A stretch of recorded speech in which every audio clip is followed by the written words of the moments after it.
Assalamualaikum warahmatullahi wabarakatuh. Jumpa lagi dengan saya Sahadi Maresos, penyuluh agama Islam Kota Pekanbaru. Bersyukur kita kepada Allah Subhanahu wa taala, salawat salam kepada Rasulullah sallallahu alaihi wasallam. Allahumma shalli ala Muhammad. Baiklah, para sahabat semua, pada pagi hari ini setelah absen kita akan menjelaskan sunat hay'ah yang di dalam solat.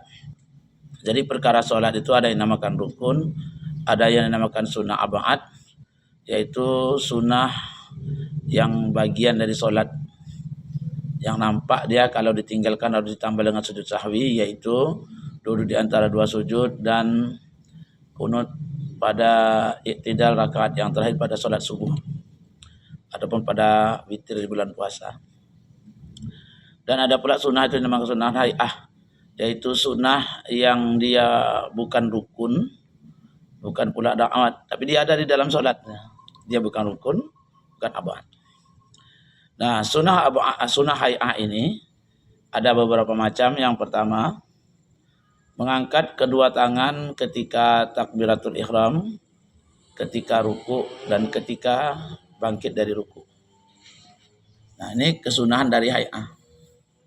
Yang rukun itu kan hanya takbiratul ihram. Berarti kalau ada pun orang yang takbir tidak mengangkat tangan, salat tetap sah. Yang kedua, yaitu meletakkan tangan kanan di atas tangan kiri. Jadi kalau ada pun orang sholat tak melipat tangan juga sah. Kemudian yaitu membaca doa iftitah, Allahu Akbar kabira walhamdulillahi katsira dan seterusnya. Kemudian mengucapkan amin, waladhalin, amin, kata kita. Kemudian membaca surah setelah membaca Al-Fatihah pada rakaat pertama dan kedua. Kemudian takbir ketika turun dan naik. Itu dinamakan takbir intikal, yaitu takbir berpindah dari satu rukun ke rukun berikutnya. Kemudian mengucapkan sami Allahu liman hamidah. Kemudian membaca tasbih pada saat ruku dan sujud.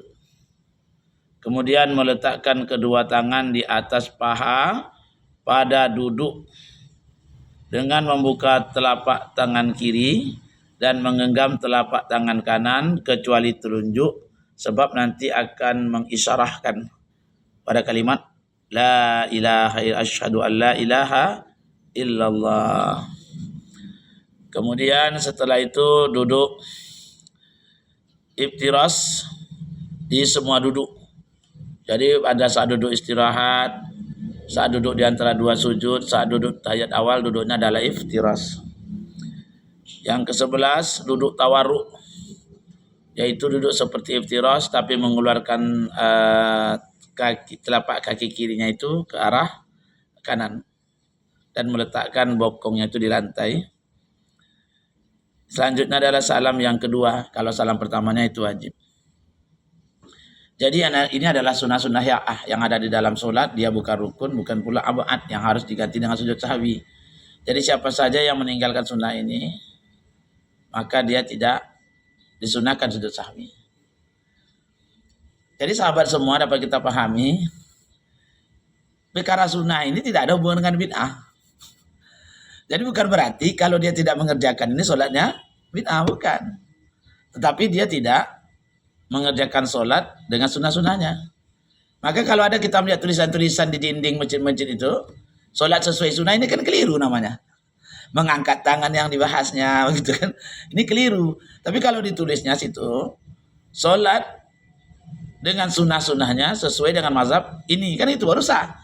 Tapi kalau kesannya sesuai sunnah, berarti kalau ada orang sholat tidak sesuai dengan kertas yang ditulisnya di dinding masjid, itu sholatnya bid'ah, kan itu. Inilah aneh ketika seseorang itu tidak memahami makna sunnah ketika dipakai oleh istilah-istilah orang fikih. Seakan-akan ini ranah akidah semua, seakan-akan kalau sholat yang tidak seperti yang dia gambarkan tertolak. Ini aneh.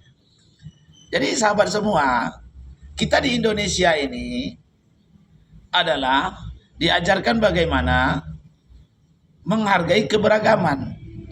Tentunya para ustadz ini, apalagi tamat-tamat luar negeri itu, Saya memanggil kita semua dengan hati yang paling dalam, jangan dibawa umat ini berkhilafiyah, sehingga umat ini seakan-akan terjadi saling tuding, saling menyalahkan, saling serang.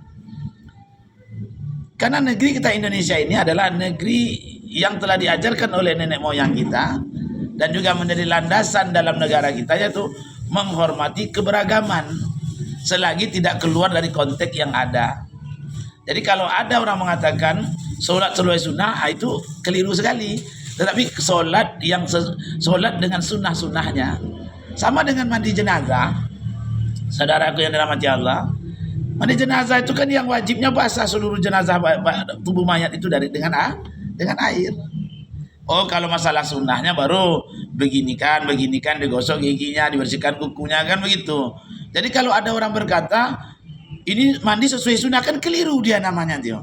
Tapi dia katakan, Pak, tolong mandikan orang tua kami dengan sunnah-sunnahnya. Itu baru pas. Tapi kalau dia mengajarkan, apa katanya, ini mandi sesuai sunnah, berarti mandi selama ini bid'ah. Berarti dia tidak mengerti mana yang rukun di dalam mandi jenazah, mana yang sunnah. Nah, ini keliru. Kalau memang kita itu belum paham masalah fikih, jangan terlalu luas membahas hal-hal seperti ini yang akan menggiring umat ini kepada perdebatan, bahkan membuat kehebohan di tengah-tengah masyarakat. Bahkan orang-orang yang baru belajar, yang baru mubtadi, akan menyalahkan apa yang telah ada. Padahal kata kunci dalam memandikan jenazah itu yang wajib adalah membasahi seluruh tubuhnya. Adapun selainnya itu kan sunnah saja, mewudukkan sunnah gitu. Nah, ini yang harus kita pahami. Semoga kita semua bisa memberikan kesejukan di negeri pertiwi kita ini, negara yang penuh dengan keberagaman dan diajarkan untuk saling menghargai dan menghormati. Subhanakallahumma bihamdika, salatu astaghfiruka wa atubu ilaik. Dari saya Sadimar Esos. Assalamualaikum warahmatullahi wabarakatuh.